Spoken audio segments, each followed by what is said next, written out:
Hi everyone, good morning to all of you. So welcome to all of you on Achievers Academy YouTube channel. आज हम अपना discuss करेंगे TGT science का paper जो last year हुआ था 2022 में एचटेट 2022.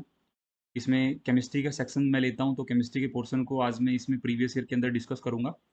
बाकी फिजिक्स का सेक्शन एंड बायो के सेक्शन रिस्पेक्टिव टीचर्स डिस्कस करेंगे. तो फर्स्ट क्वेश्चन से आइए स्टार्ट करते हैं. और सबसे पहले आपका एक इसमें मैं बता देता हूँ कि आपको टीजीटी साइंस के लिए काफ़ी सारे कमेंट आ रहे थे कि प्रिपरेशन आपको कैसे करना है टीजीटी साइंस के लिए. तो टीजीटी साइंस में मेनली जो हमें फोकस करना है वो नाइन्थ और टेंथ क्लास की एनसीईआरटीज़ पर फोकस करना है. तो क्योंकि जो क्वेश्चंस आए हुए हैं मैं आपको साथ साथ में बताता भी चलूँगा. काफ़ी सारे क्वेश्चंस नाइन्थ और टेंथ क्लास की जो एनसीईआरटीज़ हैं उसमें से ही डायरेक्टली पूछे गए हैं, विद इन द लाइन्स पूछे गए हैं. यानी कि 80% ऑफ द पेपर तो आपका नाइन्थ टेंथ की एनसीईआरटी के अराउंड ही रहता है. फिर कुछ कुछ जो आपके क्वेश्चंस हैं वो इलेवंथ और ट्वेल्थ के लिमिटेड से चैप्टर है जहाँ से आते हैं. तो एक स्ट्रेटेजी के साथ प्रिपेयर करना है. अ, ऐसा नहीं है कि बहुत आप एडवांस इलेवन ट्वेल्थ का ही सारा पढ़ते रहोगे, क्योंकि वो काफ़ी डिटेल्ड में हो जाता है और उतना टीजीटी लेवल तक रिक्वायरमेंट नहीं होता. तो जहाँ जहाँ जिस जिस सेक्शन के लिए चैप्टर रिक्वायर्ड हैं वही इलेवंथ ट्वेल्थ क्लास के चैप्टर्स पढ़िए. बाकी नाइन्थ और टेंथ को थोड़ा डिटेलिंग में पढ़िए विद एनसीईआरटी. जैसे ये फर्स्ट क्वेश्चन है, ये आपका एनसीईआरटी के अंदर दे रखा है. अगर आप मेटलर्जी के चैप्टर देखोगे नाइन्थ और टेंथ में, तो वहाँ ये डायरेक्ट की डायरेक्ट स्टेटमेंट दी हुई है विद रिएक्शन. तो क्या पूछा इसमें? इसमें ये बोला है the welding of railway track was done in the past with the aid of chemical reaction known as thermite process. The thermite reaction involves the displacement of a metal from its solid oxide by another metal. Which of the following equation could represent the thermite reaction?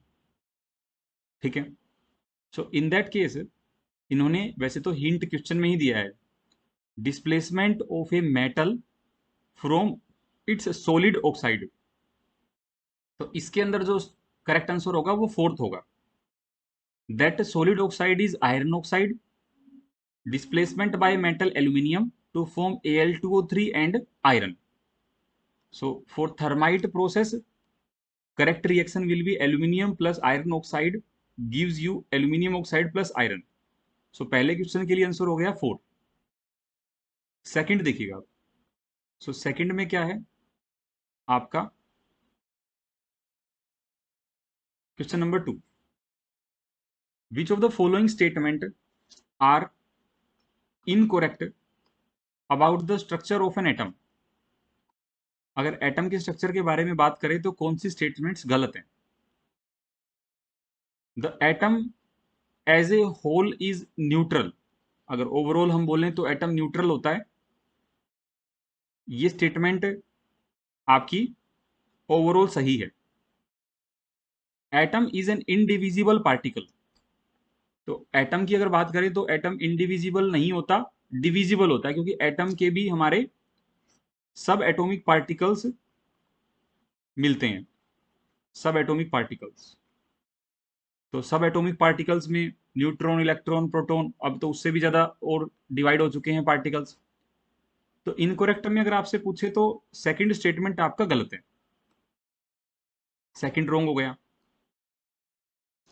Then third statement, the whole mass of an atom is concentrated in the nucleus. हाँ, ये बात भी बिल्कुल सही है. Rutherford का जो experiment था उसके बेस पे पता लगा था कि लगभग बहुत सारा मास न्यूक्लियस के अंदर ही कंसंट्रेटेड है. तो थर्ड स्टेटमेंट राइट है. सेकंड रॉन्ग है, फर्स्ट राइट है. All the atoms are stable in their basic state. क्या सारे एटम स्टेबल होते हैं? नहीं, ऐसा जरूरी नहीं है. कुछ एटम्स ऐसे हैं जो रेडियो एक्टिव एलिमेंट हैं, और रेडियो एक्टिव तो स्टेबल नहीं होते, वो तो आपके क्या होते रहते हैं, डिकम्पोज होते रहते हैं, डीके करते रहते हैं. तो फोर्थ भी गलत है आपका. इसमें पूछा है कि इनकरेक्ट स्टेटमेंट कौन कौन सी हैं. तो सेकंड और फोर्थ आपकी दो इनकरेक्ट स्टेटमेंट हो जाएगी, और ऑप्शन इन दोनों के कॉम्बिनेशन में हमारा थर्ड ऑप्शन सही हो जाएगा. ठीक है. तो our third option is right for question number 2.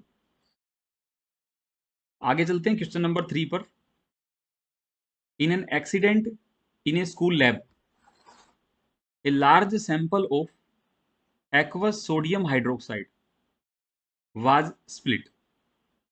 तो सबसे पहले ये देखिएगा कि जो सोडियम हाइड्रोक्साइड है वो क्या है, वो NaOH है जो कि एक बेस होता है। Which substance when added in excess is not suitable for neutralising the alkali spill मतलब जो एल्कली आपका स्पिल हो गया है पूरा का पूरा सरफेस पर। सो इसके लिए करेक्ट आंसर होगा, नॉट सुटेबल पूछा है सल्फ्यूरिक एसिड, क्योंकि सल्फ्यूरिक एसिड एक स्ट्रॉन्ग एसिड है और आपको क्या चाहिए कि हम वीक एसिड के थ्रू क्या कर दें, न्यूट्रलाइज कर दें अपने सोडियम हाइड्रोक्साइड को। बिकॉज अगर आपने, इसने पूछा है एडिड इन एक्सेस, अगर आपने सल्फ्यूरिक एसिड को एक्सेस में ऐड कर दिया तो सल्फ्यूरिक एसिड अपने आप में डेंजरस होता है। ठीक है, हम बोलते हैं कि जो भी एसिड अटैक्स होते हैं वो सारे सल्फ्यूरिक एसिड की वजह से होते हैं। So oxalic acid, citric acid, sodium hydrogen sulphates, ये तो डेली यूज के एसिड्स हैं, तो ये कुछ बहुत ज्यादा डेंजरस नहीं है। अगर एक्सेस में हमने इनको सरफेस पर ऐड भी कर दिया तो सोडियम हाइड्रोक्साइड को न्यूट्रलाइज करने के लिए, तो कोई उसमें डेंजरस बात नहीं होगी। सो फर्स्ट जो है सल्फ्यूरिक एसिड, वो आपको थोड़ा सा ध्यान से ऐड करना पड़ेगा, बिकॉज वो एक्सेस में ऐड हुआ तो फिर एसिड की वजह से जो नुकसान होने हैं वो सब होने स्टार्ट हो जाएंगे।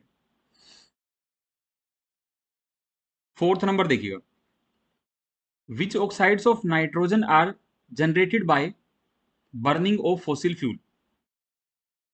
सो फॉसिल फ्यूल्स की जब बर्निंग करते हैं तो उसमें हमारे NO एंड NO2 निकलता है, तो करेक्ट आंसर ये हो जाएगा। इसमें आपको ऑप्शन एलिमिनेशन से जाना पड़ेगा, क्योंकि N2O5 है ना, वो आपका NO3 प्लस NO3 का डाइमर है। ठीक है, तो वो डायरेक्टली नहीं ऑक्साइड आपका जब बर्निंग होगी फॉसिल फ्यूल की निकलेगा, तो वो इन तीनों ऑप्शंस में गिवन है। उसको आप हटा दोगे तो आपका आंसर क्या बच जाएगा, ए बच जाएगा। फोर्थ के लिए हमारा करेक्ट आंसर क्या है, फर्स्ट है। पांचवा देखिए, question number 5, an atom with 3 proton and 4 neutron will have a valency of. तो कभी भी हम किसी एटॉमिक नंबर को रिप्रेजेंट करते हैं, ये भी आपका क्लास 10th का ही है। ठीक है, this previous one is also from class 9th 10th। सो अगर मान लो मैं रिप्रेजेंट करूं किसी एलिमेंट एक्स को, तो यहां मैं लिखता हूं उसका एटॉमिक नंबर, जिसको मैं नंबर ऑफ प्रोटॉन से रिप्रेजेंट करता हूं, और यहाँ ए आ जाएगा विच इज मास नंबर। तो मास नंबर में होते हैं प्रोटॉन प्लस न्यूट्रॉन, और एटॉमिक नंबर में रहते हैं प्रोटॉन। ठीक है, तो ये बोला है कि 3 प्रोटॉन एटम के पास, तो 3 प्रोटॉन होगा तो प्रोटॉन ही एटॉमिक नंबर होता है। तो एटॉमिक नंबर 3 किसके लिए है, लिथियम के लिए।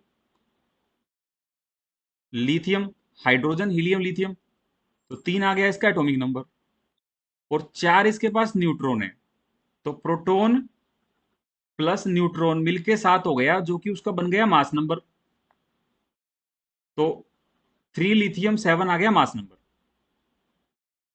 अब लिथियम के लिए पूछा है इसने कि आपका वैलेंसी क्या होगी, तो वैलेंसी चेक कर लो। लिथियम के लिए जो हमारी इलेक्ट्रॉनिक कन्फिग्रेशन होगी वो 1s2 2s1, और जितने भी इलेक्ट्रॉन आपके वैलेंस सेल में प्रेजेंट होंगे वहां से आप वैलेंसी निकाल लोगे। तो यहां कितना है, वैलेंसी 1 है आपकी 2s1 में, तो आंसर क्या हो जाएगा, फिफ्थ क्वेश्चन के लिए फर्स्ट आंसर आपका होगा, क्योंकि 2s1 में एक वैलेंस इलेक्ट्रॉन है आपका। नेक्स्ट क्वेश्चन पर चलते हैं, question number 6, which one of the following set phenomena would increase on raising the temperature. यानी कि बोल रहा है कि आपका कौन सा फिनोमिना इंक्रीज हो जाएगा जब टेम्परेचर को रेज करोगे, टेम्परेचर को बढ़ाओगे, टेम्परेचर को इंक्रीज करोगे। सो देखो, इवेपोरेशन, यानी कि पानी में हम ये भी क्लास 10th 9th का ही है। ठीक है, 9th 10th में टॉपिक दिया हुआ है कंडेंसेशन, इवेपोरेशन, सब्लिमेशन, वहां से ये भी। तो जैसे कि इवेपोरेशन में अगर बोलें तो आपका क्या होगा, जैसे जैसे आप टेम्परेचर बढ़ाते हो तो मॉलिक्यूल्स आपके वेपराइज हो रहे होते हैं, तो इवेपोरेशन बहुत ज्यादा होगा। तो ये स्टेटमेंट तो, ये वाला फिनोमिना तो सही है कि टेम्परेचर आप रेज करोगे तो बढ़ेगा। सोल्यूबिलिटी में क्या होगा, टेम्परेचर अगर हम रेज करेंगे तो सोल्यूबिलिटी भी बढ़ेगी, ये भी बात सही है, फिनोमिना। कंप्रेशन ऑफ गैस, अगर कभी भी गैस का कंप्रेशन करना है तो उसके लिए टेम्परेचर का कम होना जरूरी है, क्योंकि अगर टेम्परेचर बढ़ाते रहोगे तो गैस एक्सपेंड होगा, एक्सपेंशन होगा गैस का, कंप्रेशन नहीं होगा। तो ये गलत है आपका कंप्रेशन, इस वजह से क्या हो गया, हमारा ऑप्शन नंबर ए नहीं आ सकता। ठीक है, फर्स्ट ऑप्शन सही नहीं होगा। सेकंड देखो, अब इवेपोरेशन तो हम चेकआउट ऑलरेडी कर ही चुके हैं। ठीक है, डिफ्यूजन ऑफ गैस, अब डिफ्यूजन ऑफ गैस में क्या होता है कि डिफ्यूजन ऑफ गैस आपका टेम्परेचर के डायरेक्टली प्रोपोर्शनल है। तो ये बिल्कुल सही बात है, मतलब जितना ज्यादा आप टेम्परेचर बढ़ाओगे उतना ही डिफ्यूजन बढ़ जाएगा, डिफ्यूजन और रिफ्यूजन टेम्परेचर के डायरेक्टली प्रोपोर्शनल है आपके। एक्सपेंशन ऑफ गैस, तो ये तीनों स्टेटमेंट इस फिनोमिना में सही आ रहा है, तो हमारा ऑप्शन क्या हो जाएगा इसके लिए, सेकंड सही हो जाएगा।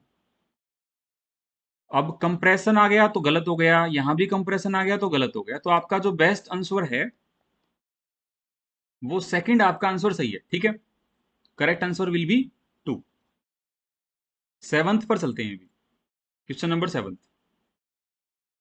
When crystals of lead nitrate are heated in strongly in a dry test tube, तो आपके पास क्या होगा, चार ऑप्शन दे रखे हैं।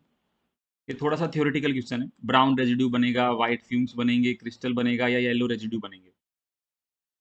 तो लेड नाइट्रेट को अगर हम लिखें तो कैसे लिख सकते हैं, थ्योरेटिकल रिएक्शन है ये, मतलब ऐसा होता है कि अगर आपको याद है पहले पढ़ के गई हो तभी कर पाओगे, अदरवाइज फिर स्किप करना पड़ेगा। अच्छा, स्किप भी क्यों करेंगे, नेगेटिव मार्किंग तो है नहीं, तो कुछ ना कुछ तो गैस करेंगे। लेड नाइट्रेट, तो PbNO3 ट्वाइस को जब डिकम्पोज करेंगे इन प्रेजेंस ऑफ हीट, तो यहां से क्या बनेगा, लेड ऑक्साइड बनेगा, साथ में आपका NO2 बनेगा। ठीक है, और साथ में आपके पास बाकी सब अदर गैसेज रिलीज हो जाएंगी। तो इसमें जो ये लेड ऑक्साइड बनता है उसका कलर होता है yellow, the colour is yellow. तो इसकी वजह से हमारा रिएक्शन मिक्सर में येलो रेजिड्यू बच जाता है। तो इसके लिए आंसर क्या आ जाएगा आपका, फोर्थ आंसर इसके लिए हमारा सही आ जाएगा, येलो रेजिड्यू बच जाता है। ठीक है, नेक्स्ट क्वेश्चन पर चलते हैं, question number 8। Which of the following set can be used for the denaturation of ethyl alcohol. तो इथाइल एल्कोहल के लिए आपका थर्ड इसमें सही होगा, ये भी डायरेक्ट मेमोरी बेस ही है। मिथेनॉल, पिरिडीन, कॉपर सल्फेट, ये याद रखिएगा कि कभी आगे आए तो आप इसको गलत ना करो। सबसे इंपॉर्टेंट है कॉपर सल्फेट, पिरिडीन, मिथेनॉल। ठीक है, तो तीनों के सेट से आपका थर्ड आंसर सही आ जाता है। कभी कभी किसी किसी केस में मिथेनॉल की जगह इथेनॉल भी यूज करवा देता है, but most of the time methanol ही रहेगा। ठीक है, question number 9। Select wrong statement from the following. Iron necessary for human body is abundantly found in green vegetable, ये बात तो हमें पता है कि जनरली हम बोलते हैं ग्रीन वेजिटेबल्स खाने चाहिए क्योंकि आयरन उसमें काफी अच्छे अमाउंट में होता है, तो पहली स्टेटमेंट सही है। Zinc is one of the essential trace element required for human body, ये सेकंड स्टेटमेंट भी सही है, क्योंकि जो जिंक होता है वो कार्बोनिक एनहाइड्रेज नाम का एक एंजाइम प्रेजेंट होता है बॉडी के अंदर, बायोकेमिस्ट्री में आप पढ़ोगे, कार्बोनिक एनहाइड्रेज, जो आपका CO2 और H2O के इक्विलिब्रियम को मेंटेन करके कार्बोनिक एसिड बनाता है, which will release the CO2 from body and absorb O2। Third statement क्या है, fats and minerals are not the essential nutrients for the balance diets of human, ये तो देखो इजी था, बोल रहा है कि फैट और मिनरल इसेंशियल नहीं है, अरे क्यों नहीं इसेंशियल है, थर्ड गलत हो गया, और आपसे रॉन्ग स्टेटमेंट ही पूछा है, तो आप अपना जो मार्क करोगे इसमें वो हमारा थर्ड सही मार्क करोगे पेपर में, क्योंकि रोंग बताना है, ये रोंग, इनकोरेक्ट, नोट ट्रू, इस पर थोड़ा ध्यान देना होता है पेपर में, क्योंकि क्वेश्चन आया हुआ गलत हो जाता है अदरवाइज, अगर हम इन सब बातों पे ध्यान ना दे तो। थर्ड हो गया आपका। ठीक है, the food that generate energy in the body after complete oxidation are in the form of carbohydrate, fat, protein, ये बात भी सही है। ठीक है, ये तो जनरल क्वेश्चन था, इसमें कोई ऐसा स्पेसिफिकली आपको रिक्वायरमेंट भी नहीं है किसी टॉपिक की, आपको इसमें पढ़ना पड़ेगा। क्वेश्चन नंबर 10th देखिएगा। 10th में क्या है, in which of the following conditions the distance between the molecules of hydrogen gas would increase filled in a container. कि भाई जो हाइड्रोजन मॉलिक्यूल्स आपके, मान लो ये कंटेनर में फिल्ड हैं, तो इसमें हमारा गैस का जो हाइड्रोजन गैस के मॉलिक्यूल के बीच का डिस्टेंस कैसे बढ़ेगा। तो इसमें देखिएगा, फर्स्ट है some hydrogen gas leaking out the container. अगर हाइड्रोजन कंटेनर में से लीक हो जाए तो मॉलिक्यूल्स दूर दूर चले जाएंगे, क्योंकि लीक होके भी दूर जा रहे हैं, और फिर जो बचेंगे उसमें भी डिस्टेंस काफी बढ़ जाएगा। तो पहली स्टेटमेंट सही है। Increasing the volume of container of hydrogen gas, ये स्टेटमेंट भी सही है, क्योंकि अगर आप वॉल्यूम इंक्रीज कर दोगे तो सेम नंबर ऑफ मॉलिक्यूल्स में डिस्टेंस काफी बढ़ जाएगा, वो दूर दूर होंगे। सेकंड भी सही है। Increasing pressure on hydrogen gas, नहीं, प्रेशर अगर बढ़ाओगे तो प्रेशर बढ़ाने से मॉलिक्यूल्स पास पास आएंगे तो डिस्टेंस कम हो जाएगा उसमें से, तो थर्ड सही नहीं होगा। और adding more hydrogen gas to the container without increasing the volume, this is also the wrong statement, because आपने अगर मॉलिक्यूल्स और ज्यादा ऐड कर दिए तो ऑटोमेटिकली ओवरऑल जो डिस्टेंस है बाकी सब मॉलिक्यूल्स का भी कम हो जाएगा, और जो आए हैं वो भी जो खाली ऑक्यूपाइड डिस्टेंस था उसको कम कर देंगे, तो स्पेस भी कम हो जाएगा उसकी वजह से। सो फर्स्ट और सेकंड दो ही आंसर इसके अंदर सही हैं, जो कि आपकी ऑप्शन नंबर 3 के अंदर गिवन है। ठीक है, तो देखो काफी सारे क्वेश्चन तो ऐसे हैं, अगर हम थोड़ा सा क्वेश्चंस को ध्यान से पढ़ के लॉजिकली सोचे तो आंसर आ रहा है, लॉजिकल है। 11 number question, which of the following does not forms an acidic salt. तो ये आपको डायरेक्टली याद करना पड़ेगा। फोस्फोरिक एसिड एक फोस्फोरिक होता है, और मान लो कभी फोस्फोरिक पेपर में ना दे तो कार्बोनिक देगा, कार्बोनिक एसिड। तो फोस्फोरिक और कार्बोनिक होते हैं जो एसिडिक सोल्ट आपके नहीं बनाते हैं।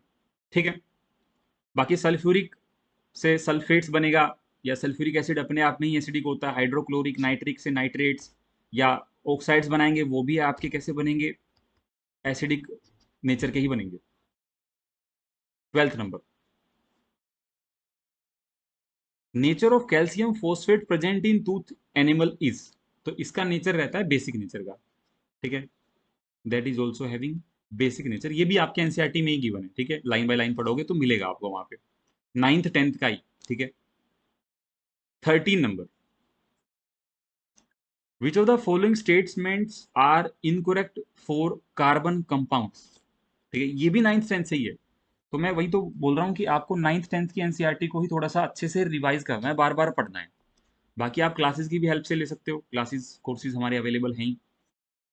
तो which of the following statements are incorrect for carbon compound. Most carbon compound are good conductor of electricity. तो क्या ये स्टेटमेंट सही होगा? नहीं, क्योंकि डायमंड तो नहीं होता इलेक्ट्रिसिटी का कंडक्टर, या बाकी कुछ और भी होते हैं कार्बन कंपाउंड जो इलेक्ट्रिसिटी के कंडक्टर नहीं होते। हाँ, ग्रेफाइट है, फुलरीन है, वो होते हैं, वो बात सही है, बट बहुत सारे नहीं होते हैं। कार्बन कंपाउंड्स में आयनिक बॉन्ड होगा? नहीं, कार्बन कंपाउंड में कोवलेंट बॉन्ड होगा, CH4 C2H6। बाकी सब में भी सारे के सारे कैसे बॉन्ड हैं? कोवलेंट बॉन्ड है। Force of attraction between molecules of carbon compound is not very strong. बहुत ज्यादा स्ट्रोंग नहीं होगी। ठीक है, ये बात तो सही लिख रखी है, बहुत ज्यादा स्ट्रोंग नहीं होगी, क्योंकि कोवलेंट बॉन्ड और आयनिक बॉन्ड में अगर बात करें तो आयनिक बॉन्ड ज्यादा स्ट्रोंग होते हैं। ठीक है, ये स्टेटमेंट सही लिखी है इन्होंने। Methanol, acetic acid and acetone are carbon compound. हाँ, मिथेनॉल में आपका CH3OH है, acetic acid CH3C double bond OH है, और acetone CH3C double bond OCH3 है। तो इन सब में तो कार्बन है, तो ये कार्बन कंपाउंड आपका हो जाएगा। तो इस केस में जो इनकोरेक्ट स्टेटमेंट है आपकी, वो ए और बी है। थर्ड इसका आंसर सही हो जाएगा, A and B. A and B इसके लिए सही आंसर होगा क्वेश्चन नंबर 13 के लिए। 14 देखो अब next, this is also from NCERT. ठीक है, आप चेक करोगे ना, एनसीईआरटी में ही है ये। अगर आप बोलोगे तो मैं एनसीईआरटी का रेफरेंस देके नेक्स्ट वीडियो में आपको दिखा दूंगा कि कहाँ कहाँ से क्वेश्चंस आ रहे हैं, बट आप अपने लेवल पे एक बार चेक कर लीजिएगा। डोल्टन्स एटॉमिक थ्योरी सक्सेसफुली एक्सप्लेन्ड। तो डोल्टन्स एटॉमिक थ्योरी ने क्या क्या एक्सप्लेन किया?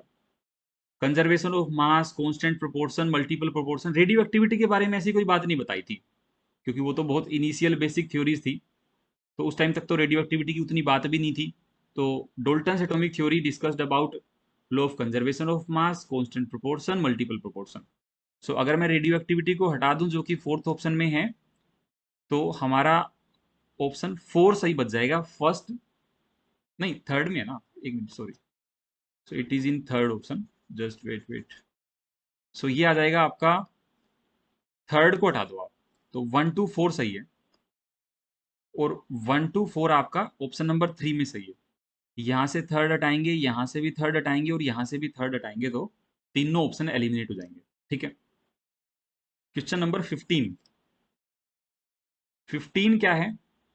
विच of the following metals is present in the anode mud during electrolytic refining of copper. तो देखो, जब भी इलेक्ट्रोलाइटिक रिफाइनिंग ऑफ कॉपर होता है, तो जो भी प्रीसियस मेटल्स हैं आपकी, जिंक, प्लेटिनम, सिल्वर, या आप इसमें बोलोगे एंटीमनी, इस टाइप की मेटल्स होती हैं, वो जनरली एनोड मड में रहता है। गोल्ड हो गया, तो यहाँ ऑप्शन में गोल्ड गिवन है, तो गोल्ड आपका आंसर आ जाएगा। गोल्ड नहीं होता तो सिल्वर गिवन दे देता, प्लेटिनम दे देता, तो इसका आंसर क्या होगा? Second, which is gold. Question number 16। अब 16 में क्या है? The element which is not common between the compounds called baking soda and soda S. ये दोनों फॉर्मूले भी एनसीईआरटी में गिवन है। ठीक है, मतलब मेरा एनसीईआरटी गिवन बार बार में बताने का पर्पज ये कि आप एनसीईआरटी को पढ़ोगे तो आपका पेपर बहुत आसानी से क्लियर हो जाएगा। ठीक है, बहुत मतलब आपको ब्रॉड लेवल पे नहीं पढ़ने की जरूरत है। 9th 10th अच्छे से, फिर 11th 12th के कुछ लिमिटेड से चैप्टर बिल्कुल इजी तरीके से आप एसटेट टीजीटी को अप्रोच कर सकते हो। और बाकी क्वालिफाइंग तो है ही। सो अगर मान लो कुछ 20 में से 2 3% आपके थोड़े से एडवांस भी आ रहे हैं, तो आपको ऐसा तो नहीं है 20/20 लेना है। बाकी जनरल सेक्शन भी है, फिर फिजिक्स और बायो भी है, तो सब में से कुछ कुछ निकाल के 90 मार्क्स आ जाएंगे। So baking soda and soda ash. तो baking soda sodium hydrogen carbonate, और सोडा एस Na2CO3। इन दोनों में कॉमन क्या नहीं है? सोडियम तो कॉमन है, कार्बन भी कॉमन है, ऑक्सीजन भी कॉमन है। जो कॉमन नहीं है वो है हाइड्रोजन। ठीक है, सो हाइड्रोजन कॉमन नहीं है, आंसर क्या आ जाएगा? फर्स्ट। 17th। 17th के लिए, विच of the following property does not describe A compound. ये भी एनसीईआरटी में ही है, कंपाउंड की प्रॉपर्टी दे रखी है class 9th। Does not describe A compound, it can not be separated into its constituent by physical means. हम इनको फिजिकल मीन्स के थ्रू सेपरेट नहीं कर सकते। हाँ, ये स्टेटमेंट तो सही है, क्योंकि जब एक बार अगर एलिमेंट्स या एटम से कंपाउंड बन गया, तो वो केमिकली मिक्स हो गया, अब आप उसको फिजिकली सेपरेट नहीं कर सकते। तो फर्स्ट स्टेटमेंट सही है। इट इज कंपोज्ड ऑफ 2 और मोर एलिमेंट, ये स्टेटमेंट भी सही है। प्योर सब्सटेंस है, ये स्टेटमेंट भी सही है। It is mixed in any proportion by mass, ये स्टेटमेंट गलत है। आप किसी भी प्रोपोर्शन में नहीं बना सकते, आपको एक फिक्स प्रोपोर्शन रखना पड़ेगा। फिक्स प्रोपोर्शन रखना पड़ेगा। तो आपसे पूछा है कौन सी स्टेटमेंट डिस्क्राइब नहीं करती है, तो इस ऑप्शन के लिए जो आपको मार्क करना है पेपर में, वो फोर्थ आंसर सही होगा, क्योंकि बाकी 3 तो सही स्टेटमेंट है। जो प्रॉपर्टी नहीं है वो फोर्थ है। जैसे मान लो H2O है, तो H2O में फिक्स होगा ना, तभी तो पानी बनेगा, जब 2 हाइड्रोजन के मॉलिक्यूल, एक ऑक्सीजन का मॉलिक्यूल आएगा। या कैल्शियम कार्बोनेट है, तो एक कैल्शियम, एक कार्बन और 3 ऑक्सीजन आएंगे मिलके, तभी तो कैल्शियम कार्बोनेट बनाएगा। तो प्रोपोर्शन फिक्स है, एनी नहीं है। ठीक है, 17 के लिए 4 आंसर आपका सही हो जाएगा। 18th नंबर क्या है हमारा? Two chemical substance X and Y combine together to form a product P which contains both X and Y। यानी कि बोल रहा है X प्लस Y से P बन रहा है, तो X and Y can not be broken down into simpler substance, यानी कि X और Y सबसे छोटे से छोटे सब्सटेंस हैं, by simple reactions. Which of the following statements concerning X Y and P are correct. ठीक है, तो इसको देखिए ध्यान से। ये बोल रहा है कि पी एक कंपाउंड है, तो बात तो सही है, क्योंकि अगर एलिमेंट्स को मिलाएंगे तो उससे कंपाउंड मिल सकता है। एक्स और वाई कंपाउंड है ना, एक्स और वाई कंपाउंड नहीं हो सकते, क्योंकि उसने पहले ही लिखा है कि एक्स और वाई को आप बहुत छोटे पार्टिकल में तोड़ नहीं सकते और ज्यादा, लेकिन कंपाउंड को तो हम और छोटे एटम्स में तोड़ सकते हैं। तो एक्स और वाई कंपाउंड नहीं है, और एक्स और वाई एलिमेंट होंगे फिर। और जो भी कंपाउंड होता है, अभी पिछले क्वेश्चन में ही हमने देखा, उसका प्रपोर्शन या कंपोजिशन फिक्स होता है। तो ये स्टेटमेंट भी सही है। सो फर्स्ट थर्ड और फोर्थ दिया हुआ है ऑप्शन नंबर डी में। मैं इसको थोड़ा ऊपर, हाँ, ये देखो, फर्स्ट थर्ड और फोर्थ दिया है ऑप्शन नंबर डी, डी यानी कि फोर्थ में। तो आपका फोर्थ ऑप्शन सही हो जाएगा, इसने करेक्ट पूछा है आपसे। ठीक है, इजी है, बस क्वेश्चन को पढ़ के उसी में से आंसर निकालना है, थोड़ा सा बेसिक थ्योरी की हेल्प से। 19th 19th क्या है? The evaporation of water increase under the following condition. ये कंसेप्ट भी एनसीईआरटी में है इवेपोरेशन का। तो इसमें क्या है? Evaporation of water increases under the following conditions. भाई, पानी का जो वेपर बनने की प्रोसेस है वो कब बढ़ती है? जब आप टेम्परेचर बढ़ाते हो, किसी भी हम लिक्विड को गर्म कर देंगे तो वेपर ज्यादा से ज्यादा बनेंगे। तो इंक्रीज इन टेम्परेचर, बात तो सही लिखी है। और एडिशन ऑफ कॉमन सोल्ट, ये नहीं होगा एडिशन ऑफ कॉमन सोल्ट। क्यों नहीं होगा, मैं उसका रीजन बताता हूं। क्योंकि कॉमन सोल्ट हो गया एक सोल्यूट, और जब भी हम कोई सोल्यूट ऐड करते हैं वाटर के अंदर, सोलवेंट के अंदर, तो उससे एक कोलिगेटिव प्रॉपर्टी होती है हमारी, एलिवेशन इन बॉइलिंग पॉइंट। ठीक है, एलिवेशन इन बॉइलिंग पॉइंट। तो हमारा जो बॉइलिंग पॉइंट है वो एलिवेट हो जाएगा, मतलब बॉइलिंग पॉइंट बहुत दूर चला जाएगा, जिससे कि और वेपर कब बनते हैं? बॉइलिंग पॉइंट पर ही बनते हैं। तो वो वेपर बनने की प्रोसेस कम हो जाएगी, यानी कि रेट जो इवेपोरेशन ऑफ वाटर इंक्रीज बोल रखा है क्वेश्चन के अंदर, वो नहीं होगा अगर आपने एडिशन ऑफ कॉमन सोल्ट कर दिया तो। Because of colligative property. Which colligative property? Elevation in boiling point. तो this first option is wrong. Increase in surface area और राइज इन टेम्परेचर, तो ये बात बिल्कुल सही है, दोनों ही बातें सही हैं।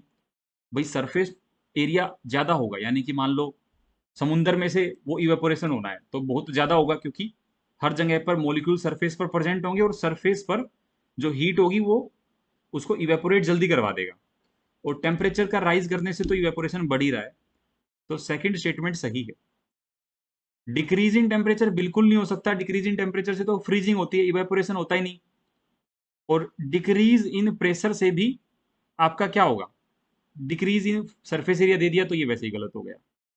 तो आपके पास जो करेक्ट आंसर हो गया इस क्वेश्चन के लिए, दैट विल बी सेकंड। ठीक है, increase in surface area, rise in temperature. Question number 20। 20 में क्या है? Which of the following process release heat? Heat किस में रिलीज होगी? कंडेंसेशन। तो देखो, कभी भी आप एक बात ध्यान रखो, कोई चीज ठंडी हो रही है तो हीट रिलीज हो रहा है, और कोई गर्म हो रहा है तो हीट एब्जॉर्ब करके हो रहा है। ठीक है, ये बेसिक सा फंडा है। तो जैसे कंडेंसेशन है, कंडेंसेशन क्या होता है? जो वेपर मोलिक्यूल्स हैं हमारे, वो लिक्विड में कन्वर्ट होते हैं, इस प्रोसेस को बोलते हैं कंडेंसेशन। और जब भी वेपर मोलिक्यूल्स लिक्विड में वेपर गर्म होते हैं, मतलब भाप होती है ना जो गर्म होती है, जो स्टीम, और वो जब लिक्विड में कन्वर्ट होंगे तो वो ठंडे हो रहे हैं, तो यानी कि हीट रिलीज हो रही होगी, तभी वो कूलिंग में जा रहा है। तो कंडेंसेशन आपका सही आंसर है। वेपर कब बनते हैं? जब हम गर्म करते हैं, हीट देते हैं किसी वाटर को, सिस्टम को, सोलवेंट को, तो वो हीट एब्जॉर्ब करता है और वेपर में कन्वर्ट हो जाता है। तो ये एब्जॉर्ब कर रहा है, रिलीज नहीं कर रहा। फ्रीज, कोई भी चीज फ्रीज कब होती है? ठंडा कब होगा? जब वो हीट रिलीज कर देगा। तो इसमें भी हीट रिलीज हो रहा है। और मेल्ट करने के लिए क्या करना पड़ता है? गर्म करना पड़ता है, तभी वो मेल्ट होगा। तो ये हीट एब्जॉर्ब करेगा। तो फर्स्ट और थर्ड है, जो कि ऑप्शन नंबर डी में गिवन है। फर्स्ट और third given in option number 4 will release heat.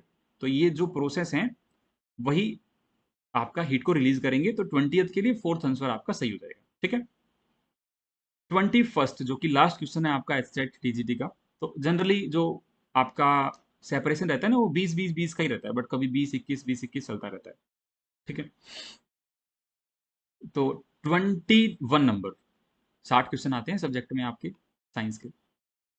Which of the following would weigh the highest, तो किसका वेट हाईएस्ट होगा। अब इसमें देखो मोल्स निकालने होते हैं हमें, लेकिन इन्होंने मोल्स खुद दे रखे हैं। तो हमारा नंबर ऑफ मोल्स क्या होता है, वेट बाय मोलिकुलर वेट होता है। ठीक है, वेट बाय मोलिकुलर वेट। तो आपको अगर ये वेट निकालना है W, तो आपको number of moles into molecular weight को मल्टीप्लाई करना पड़ेगा। ठीक है, कर लोगे इतना। तो यहां से नंबर ऑफ मोल्स कितने दे रखे हैं, 0.2 पहले ऑप्शन में, इनटू मोलिकुलर वेट निकालने के लिए क्या करना पड़ता है, जो एटम्स हैं उनके एटॉमिक वेट को जोड़ना पड़ता है, एटॉमिक मास को जोड़ना पड़ता है। तो यहां से 12 हो जाएगा, मतलब 12 कार्बन का 12 करोगे 144, प्लस 22 हाइड्रोजन के लिए, तो एक के लिए 22 होता है, और 11 के लिए 22 करोगे तो 132। ठीक है, मतलब 11 इंटू 16, एक के लिए 16। तो ये सब करोगे तो टोटल मैं बता देता हूं डायरेक्टली, आप कर लेना 342 आ जाएगा, इसके आसपास ही आता है। तो 0.2 इंटू 342, ये तो ऑप्शन नंबर ए में आ गया। उसके बाद सेकंड, यहां 2 मोल्स हैं, तो 2 इंटू कैल्शियम कार्बोनेट के लिए 100 होता है, कैल्शियम 40, कार्बन 12, और ऑक्सीजन के लिए O3 में 48। तो ये हो गया हमारा 100। थर्ड आ गया 2 इंटू CO2 के लिए 44, तो 88 आ गया, ये 200 आ गया। और इसको मैं करूं 0.2 इंटू 342 को, 0.2 इंटू 342, 68.4 आ रहा है पहले वाले ऑप्शन से, 68.4। और 10 मोल्स और पानी के 1 मोल के लिए 18 होता है मोलिकुलर वेट, तो 180 आ गया। तो सबसे ज्यादा किसका आया, सबसे ज्यादा आया कैल्शियम कार्बोनेट का 200। तो इसके लिए जो सही आंसर होगा आपका, वो 2 आंसर आपका सही हो जाएगा। ठीक है, तो 2 मोल्स ऑफ कैल्शियम कार्बोनेट के लिए वेट सबसे ज्यादा होगा। सही है जी। तो ये थे आपके एचटेट 2022 के टीजीटी साइंस केमिस्ट्री के प्रीवियस ईयर के क्वेश्चंस। इसमें मैंने रेफरेंस भी बता दिया है कि आप प्रिपरेशन कर रहे हो तो अपनी एनसीईआरटीज को 9th और 10th की बिल्कुल line by line, example by example पढ़ लीजिए। इसके अलावा अगर फिर भी आपको कोई इश्यू हो रहा है तो आप डेफिनेटली अकेडमी पर आपके कोर्सेज अवेलेबल हैं टीजीटी साइंस के लिए, फिजिक्स, बायो और केमिस्ट्री, जिसमें कि तीनों सब्जेक्ट पढ़ाए जाते हैं, वो कोर्स आप अवेल कर सकते हैं। किसी भी तरह का और कुछ कमेंट हो, कुछ और क्वेरी हो सब्जेक्ट से रिलेटेड, तो आप वीडियो के कमेंट बॉक्स के अंदर नीचे डाल दीजिएगा, उसको रिप्लाई करने की जरूर कोशिश करेंगे। मिलते हैं आप सबके साथ किसी और नेक्स्ट सेशन के अंदर, तब तक के लिए पढ़ते रहिए, रिवाइज करते रहिएगा। All the best for your exam. Thank you for joining, take care.